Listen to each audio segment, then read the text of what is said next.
Што вядома пра лёс Мікалая Статкевіча? Пра што расказалі вызваленыя палітвязні, а таксама як Лукашенка спрабаваў перабіць інфармацыйны парадак? Вітаем, сябры! Гэта наша Ніва, і зараз мы ўсё вам раскажам.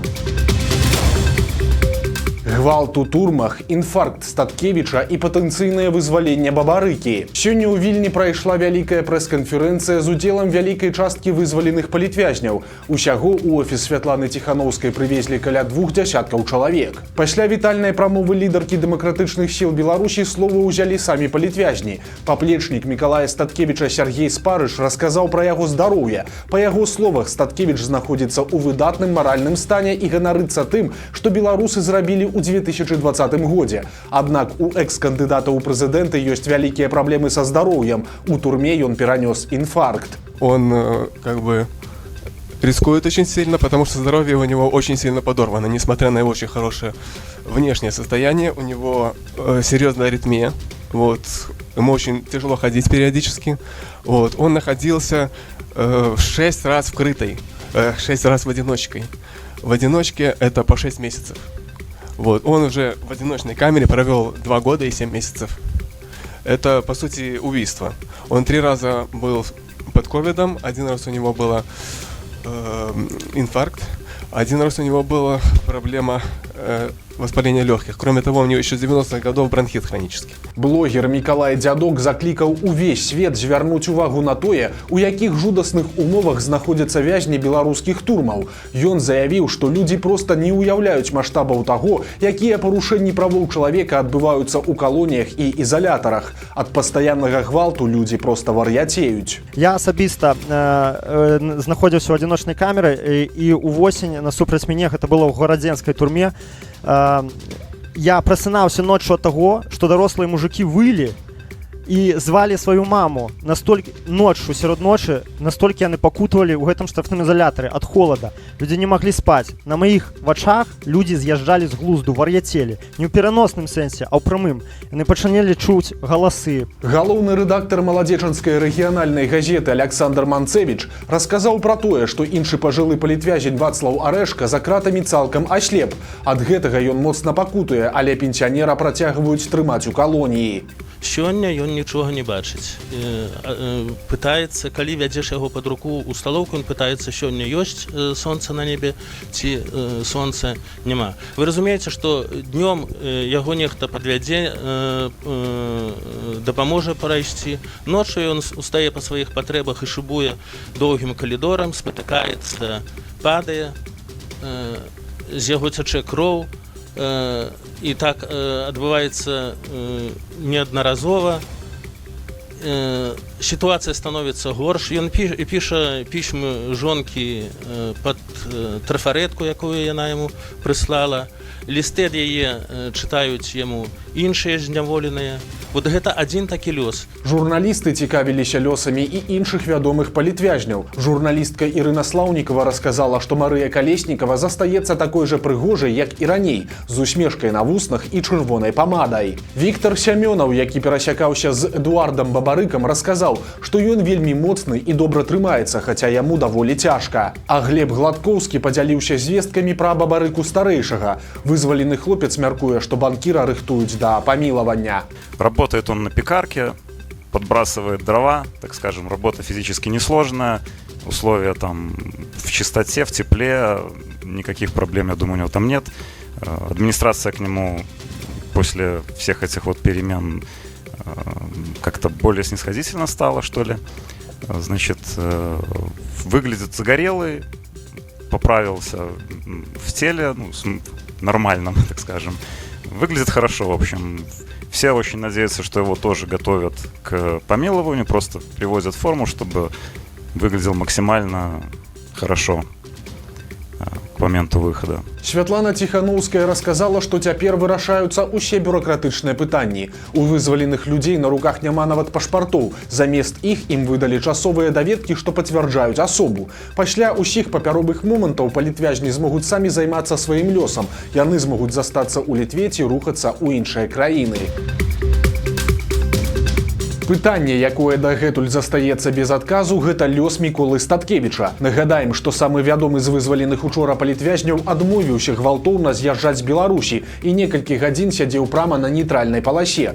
Прычым яго ўчынак можна паставіць у адзін шэраг з парваным пашпартам Марыі Калеснікавай. Калі аўтобус прыехаў на мяжу, Статкевіч нагой выбіў дзверы аўтобуса і спрабаваў уцячы назад у Беларусь. Яго спынілі на нейтралцы, на працягу некалькіх гадзін жонка, дыпламаты і паплечнікі угаворвалі палітыка ехаць у Літву. Аднак ён заявіў, што будзе знаходзіцца там, дзе хоча, і што ён, цытата, пляваць хацеў на вашага калгаснага лідара. У выніку людзі ў масках звезлі яго ў невядомым кірунку, і на гэты момант інфармацыі пра месцазнаходжанне Міколы Статкевіча няма. Прапаганда адразу пачала раскручваць тэму ўчынку палітвязня. Рыгор Азаронак у звыклай хамскай манеры пакпіў са Статкевіча і сказаў, што яго на тэрыторыі Беларусі няма. Микола Статкевич у Литве. И он сдриснул у Литву. Да, он попытался устроить цирк на границе. Да, мы все сегодня за этим отслеживали, как он повторял мем Ждуна на пункте пропуска.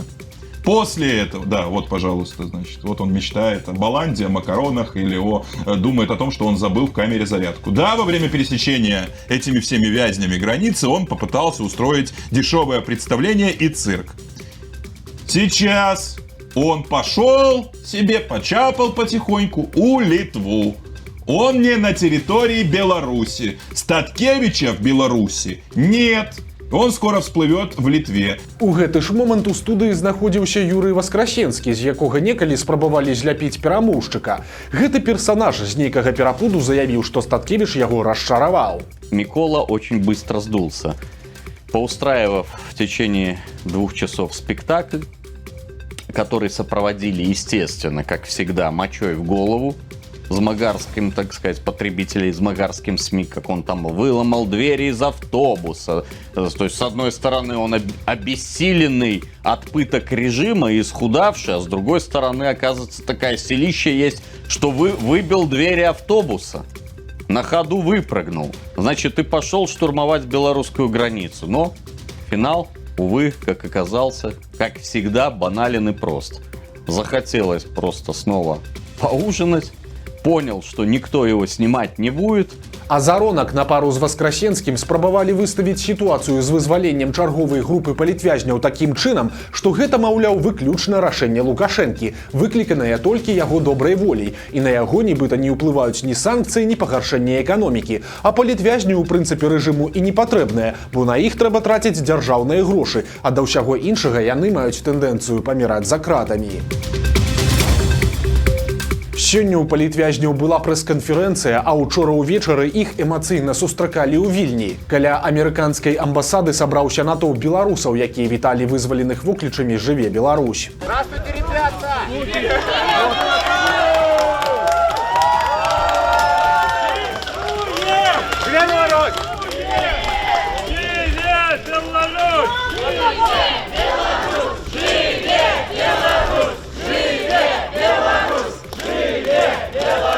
Таксама праз адмысловы збор на байсоле менш чым за суткі было сабрана больш за 90 000 еўра для тэрміновай дапамогі тым, хто раптоўна апынуўся ў эміграцыі.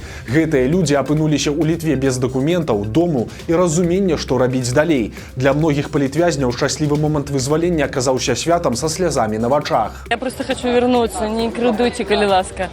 Бо реально я не уявляю себе мое жыццё без Беларусі. Я хочу там жить, на самом деле. Я думаю, что это вельми жестко, что я реально отбыла весь термин 3 года, а теперь меня еще выслали, и я мушу... А у меня тут ничего нема, ни дома, ни родных, ни... Ну... Вам сказали, что вы не можете вернуться? Не, мне так не сказали, но просто меня же выслали. Колония Антошкина находится в Гомеле. И просто варто было просто отчинить браму и меня выпустить, и я просто там полгодины была бы дома. Когда я сидела, померла моя мать, и у меня не было...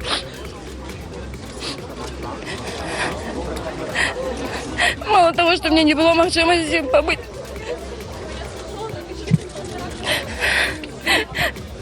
побыть на поховании. Это же...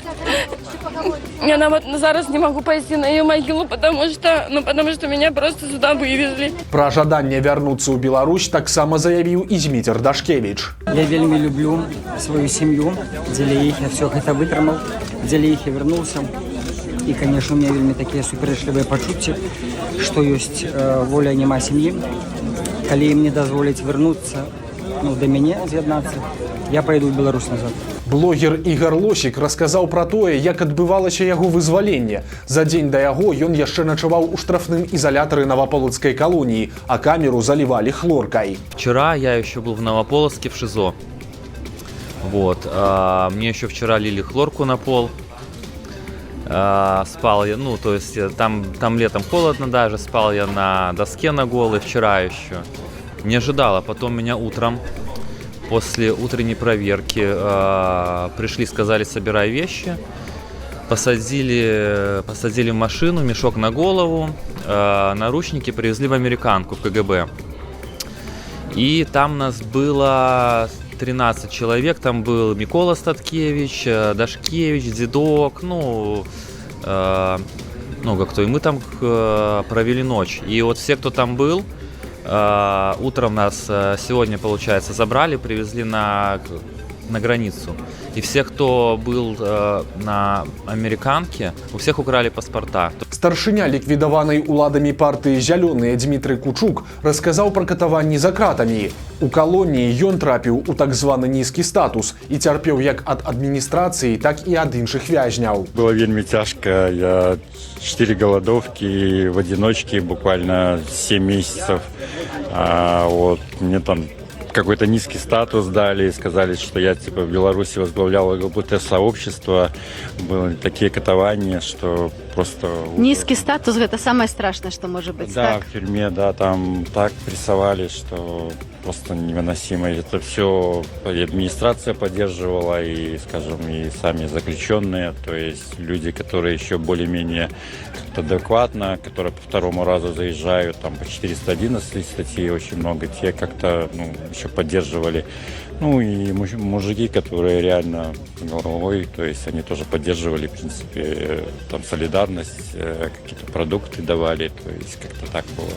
Но было вельмі цяжка. Знайшліся і тыя, хто ва ўмовах беларускай турмы не страціў пазітыву. За гумар вечарам чацвярга адказваў Павел Вінаградаў. Яго Лукашенко памілаваў не ў першы раз, але актывіст ніколі не пісаў ніякіх прашэнняў. Мое здоровье гораздо лучше, чем было в 2022 году, на удивление. В этом плане, конкретно в моем случае, пенитенциарная система сработала отлично. Я похудел, жена довольна за мой внешний вид, еще, может, напишет благодарственное письмо в ДИН. Вот, все будет замечательно. Единственное, зубы и глаза. Ну и, может, там, пока сидел в изоляторах, повредил себе немножко спину и шею. Спал на дереве или на плитке, было не очень удобно. Ну, может так. Ну, короче, нормально все, господи. Мне 37, я молод, здоров и полон сил. Планы на будущее уже какие-то есть? Значит, сейчас мне Все верно, сейчас мне подвезут коньяк. Я его выпью и буду слушать. Буду слушать, что тут происходит, что тут к чему, кто с кем, кто против кого дружит. Будет, я думаю, мне очень сильно интересно. Усіх вызваленых палітвязняў разабралі па розных шэлтарах і сем'ях. Нарэшце яны змаглі проста пабыць у чалавечых умовах. Лукашенко расказаў пра грахі і стаў вясельным генералам. Каб перабіць інфармацыйны парадак дня, сёння ён вырашыў крыху павесяліць публіку і зладзіць цырк. Ён прыехаў у Лошыцкі парк у Мінску, дзе рэканструявалі гістарычны комплекс. Пасля дакладу кіраўніка сталіцы Уладзіміра Кухарава Лукашенку з умкам зладзілі псеўдагістарычны перформанс з ражанымі акцёрамі, а пасля ён нібыта выпадкова трапіў на шлюбную цырымонію. Прошу ответить вас, Дмитрий. Прошу ответить вас, Полина.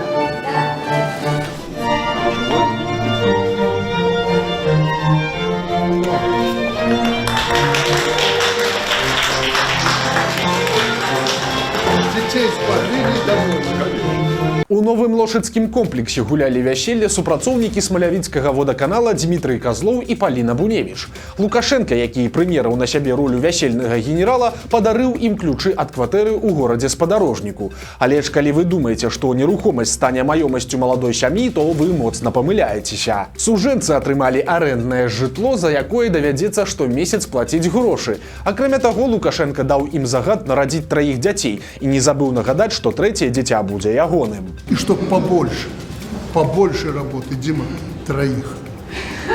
Будем стараться. Ну, 3-й, ты же знаешь, я не могу сказать, там мой, ну, по-моему.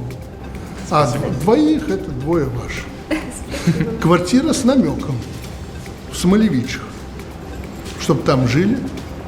В Минск не возвращайтесь, там живите, ну, работайте, можете приезжать. В этом замысел. Традыцыйна не абышлося без крынжу. Пасля паходу на вяселле Лукашэнку самому зрабілі падарунак. Для кіраўніка Беларусі намалявалі карціну з Лошыцкім паркам, якую ён паабяцаў выставіць побач з прэзентамі ад Сі Цзіньпіна і Пуціна. Тут жа, на пацеху публікі, ён панаракаў, што не можа забраць такую прыгажосць сабе. У нас здесь присутствует наша учащаяся детской художественной школы Гуркина Евгения. Она подготовила вам подарок. Женя, что? Это ты написал? Покажи людям, красота какая, а? Еще повернись. Женя, если ты не против, если ты мне подаришь, мы во Дворце Независимости рядом с картиной Си Цзиньпина поставим. Или Путина, как ты хочешь. Себе я не могу забрать. Все подарки президента, ну, за исключением зубной щетки. У адказ юная мастачка атрымае мяшок бульбы, якую, дарэчы, самому Лукашэнку есці нельга. Але учора, пасля перамоваў з амерыканцамі, ён саграшыў. Надо населению раздать, чтобы они на участках возделали. Вот у кого есть дача и участок, могу. Очень вкусное, поджаришь. Ну ты ешь картошку жареную? Любишь, да? Да. Я страшно люблю. Вчера согрешил, съел. Поэтому я тебе передам. А родители в Минске живут? Да. Ты минчанка? Да. Ну, хорошо. Николай Леонидович, чтобы мешок картошки, большой мешок я передал. Я понял. Потому что если много, на балкон есть? Да. Ну, даже мы... Сёння ноччу Польшча закрыла мяжу з Беларусю. Роўна апоўначы па польскім часе ў Брэсце перасталі афармляць транспарт, а на пагранічным пераходзе польскія вайскоўцы пачалі расцягваць калючы дрот. Нагадаем, што гэтыя меры звязаныя з вайсковымі вучэннямі Захад-2025, якія пачаліся сёння. Польскі ўрад заяўляў, што адкрые мяжу толькі калі адчуе, што гэта бяспечна. Канкрэтных тэрмінаў ніхто не называе. Беларуская прапаганда ў сваю чаргу вырашыла зладзіць закрыцця мяжы цэлае шоу, і на пункт пропуску сагналі адыёзных персанажаў кшталту Людмілы Гладкай ці збеглага суддзі Томаша Шміта. Галоўны іх месадж быў даволі прадказальным. Лукашэнкаўцы назвалі бязглуздым рашэнне польскага ўрада, ад якога церпяць у першую чаргу самі палякі. Посмотрите, но и небо слезы леет над глупостью польских властей. Как этот переход заключить и какая причина? Ну, посмотрите, причина это Запад. Это конкретный бред. Смотрите, там обычные люди. Але як толькі карцінка была зробленая, прапагандысты з'ехалі. Звычайныя аўтамабілісты і пасажыры аўтобусаў, пра якіх так дбалі на камеру лукашэнкаўцы, засталіся сам-насам са сваімі праблемамі. Вось такія навіны пятніцы. Нагадаем, што ў нядзелю на нашым канале выйдзе чарговы цікавы сюжэт. Таму падпісвайцеся на канал, каб нічога не прапусціць, стаўце лайкі альбо дызлайкі і выказвайце заўвагі ў каментарах. І, канешне, чытайце нашу Ніву, глядзіце нашу Ніву і любіце Беларусь. Да сустрэчы ў нядзелю.